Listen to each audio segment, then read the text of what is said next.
Break کے بعد programme میں خیر مقدم. اب ذرا بات کریں گے، ایک تو جس طرح سے پروگرام کے پہلے حصے میں ہم نے بات کی کہ یہ جو سلسلہ چل رہا ہے افغانستان کی سائڈ پہ اور جس طرح سے وہ یہاں پر اپنی بربریت دکھانے کی کوشش کریں، ایک تو اس پہ، اور دوسرا روسی وزارت خارجہ کی اب رپورٹ سامنے آ گئی ہے کہ وہاں پر دہشت گردوں کی تعداد کتنی ہے اور نمبرز ویری کر سکتے ہیں. ساتھ ہی ساتھ آپ یہ دیکھ رہے ہیں کہ ایران اور امریکہ کے درمیان اس وقت کشیدگی پائی جا رہی ہے اور ایک مذاکرات کا جو معاملہ ہے جمعرات تک وقت دیا گیا ہے، لیکن 2 ایئر کرافٹ کیریئرز وہاں پر موجود ہیں، کیریئر اسٹرائک گروپس وہاں پر موجود ہیں. تو اس میں پھر کیا ہوگا، کیا صورتحال بنتی دکھائی دے رہی ہے؟ تو اس پر ہمارے ساتھ اس وقت بات کرنے کے لیے موجود ہیں سردار مسعود خان صاحب. یہ سابق صدر بھی رہ چکے ہیں آزاد کشمیر کے، اس کے ساتھ ساتھ بڑے ایک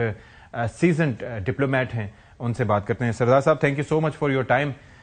سب سے پہلے اگر ہم بات کریں یہ جو سچویشن ہے اس وقت اس خطے کی، اگر پاکستان کے حوالے سے بات کریں، دہشت گردی کے چیلنجز کا ہمیں سامنا رہا ہے اور جس طریقے سے ہم افغانستان کو سمجھانے کی کوشش کرتے رہے کہ جو ایلیمنٹس وہاں پر بیٹھے ہیں ان کی ذمہ داری وہ لے، لیکن لگتا یہ ہے کہ ان کے شانہ بشانہ جو افغانستان میں رجیم ہے وہ اس وقت بیٹھی ہوئی ہے. تو اس میں کیا ہمیں کرنے کی ضرورت ہے؟ اب روس بھی، اقوام متحدہ بھی کہتی رہی ہے، روس کی جانب سے جو رپورٹ آئی ہے اس نے بھی کافی اس چیز کو کلیریفائی کر دیا ہے. کیا کرنے کی ضرورت ہے؟ 2-3 چیزیں واضح ہیں. پہلی تو یہ کہ یہ اب ناقابل تردید ثبوت آ چکے ہیں کہ تحریک طالبان پاکستان کی حمایت افغان طالبان کر رہے ہیں اور ان کے جو سرمایہ کاری کر رہے ہیں، ان کو ہتھیار دے رہے ہیں اور ہر طریقے سے ان کی مدد کرنے کی کوشش کر رہے ہیں. دوسری چیز جو ہے وہ کھل کر سامنے آئی ہے، وہ یہ ہے کہ ہندوستان یہ کروا رہا ہے تحریک طالبان پاکستان سے یا آئیسس داعش کے ذریعے یا افغان حکومت کے اندر اس نے جو ہے پینیٹریشن کر دی ہے، تو ان کے جو بعض دھڑے ہیں ان کو استعمال کر رہا ہے پاکستان کے خلاف. تو اس وجہ سے بھی کھل کے سامنے آیا ہے کہ پاکستان میں جو ہلاکتیں ہوئی، جو فیٹیلٹیز ہوئی، ہندوستان اس کے بارے میں خاموش رہا، ایک لفظ بھی نہیں بولا. لیکن جب پاکستان نے جوابی حملہ کیا افغانستان کے اوپر تو اس وقت ہندوستان بول پڑا، کیونکہ یہ حملہ صرف جو ہے ان طالبان کی پناہ گاہوں کے اوپر یا ان کی تربیت گاہوں کے اوپر نہیں تھے، یہ ہندوستان کے اوپر بھی براہ راست حملہ تھا، کیونکہ ہندوستان بھی اس حملے کی زد میں آیا ہے. اور تیسری چیز جو ہے وہ یہ ہے کہ اگرچہ اس نے یہ کہا ہے کہ اس نے پاکستان کے خلاف مشرقی سرحد پر اپنی جنگ کو معطل کر دیا ہے آپریشن سندور کے بعد، لیکن اس نے دوسرا محاذ کھولا ہوا ہے. تو اس طریقے سے پاکستان حالت جنگ میں ہے اس وقت. جب آپ افغان طالبان سے لڑ رہے ہیں یا تحریک طالبان پاکستان سے لڑ رہے ہیں تو آپ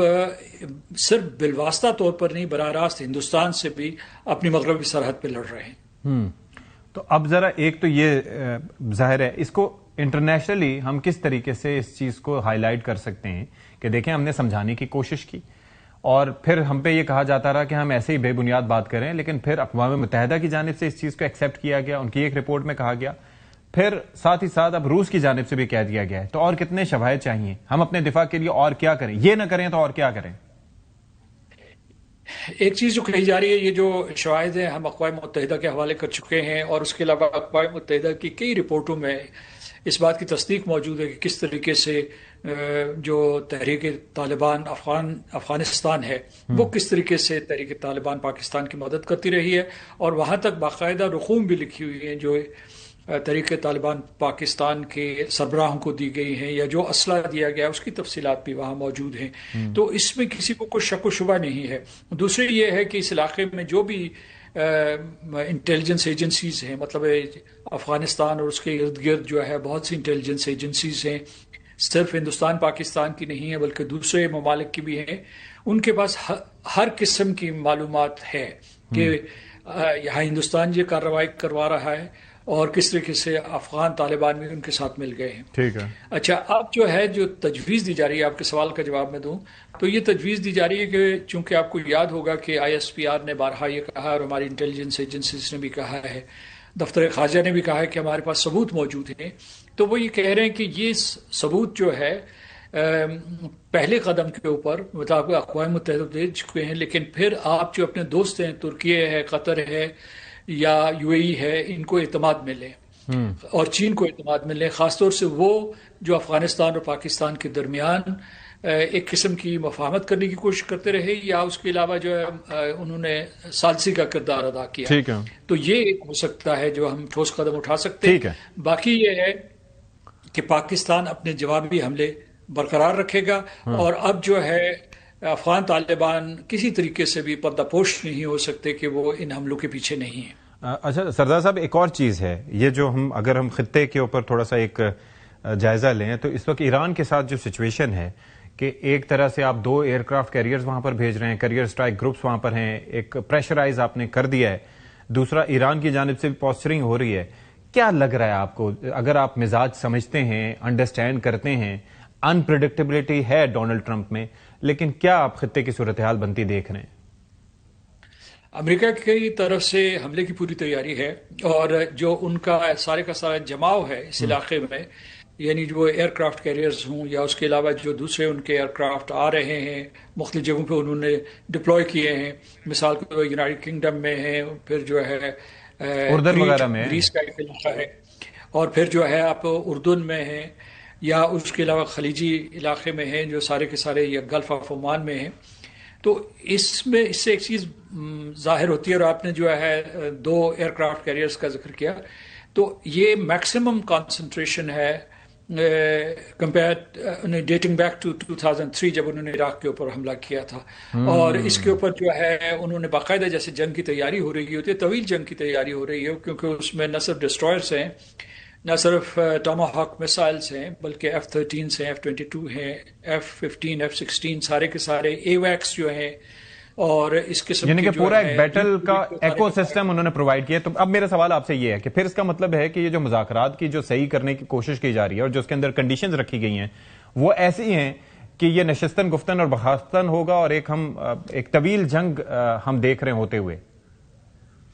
دیکھیے جوابی تیاری جو ہے وہ ایران نے بھی کر رکھی ہے، اور اس نے کہا کہ اگر یہ مذاکرات ناکام ہوئے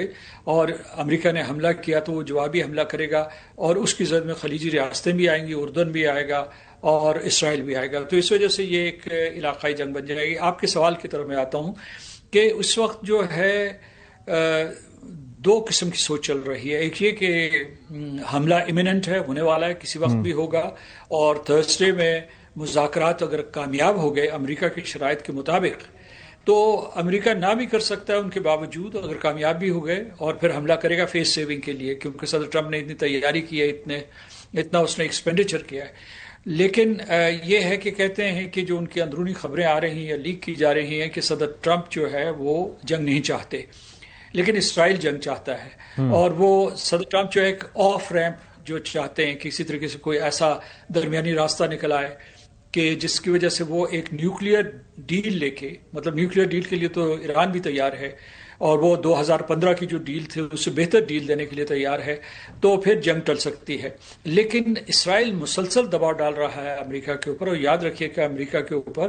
اسرائیل کا بہت دباؤ بھی ہے اور اثر و رسوخ بھی ہے وہاں. تو وہ یہ کہہ رہا ہے کہ اس میں 2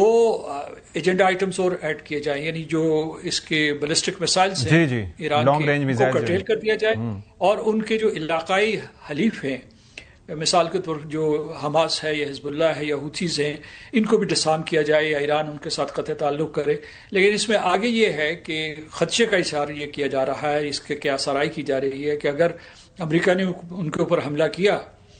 تو یہ سارے کے سارے ایسٹس نہ صرف خطے میں بلکہ خطے کے باہر بھی ایکٹیویٹ ہو سکتے ہیں اور امریکہ کو بھاری نقصان پہنچا سکتے ہیں. یہ جو انتخابات کا سال ہے صدر ٹرمپ کے لیے، جو مڈ ٹرم الیکشنز ہوتے ہیں، تو اگر اس جنگ میں انہیں واضح فتح نہیں نصیب ہوتی اور یہ ڈریگ کرتی ہے تو یہ ان کے لیے سیاسی طور پر نقصان دہ ہے. اسرائیل باہر صورت یہ چاہتا ہے کہ تصادم ہو جائے. دیکھیے ہم let's watch what happens on Thursday. چلیں ٹاکس میں کیا. چلیں جی، تھینک یو سو مچ سردار مسعود صاحب فار یور ٹائم.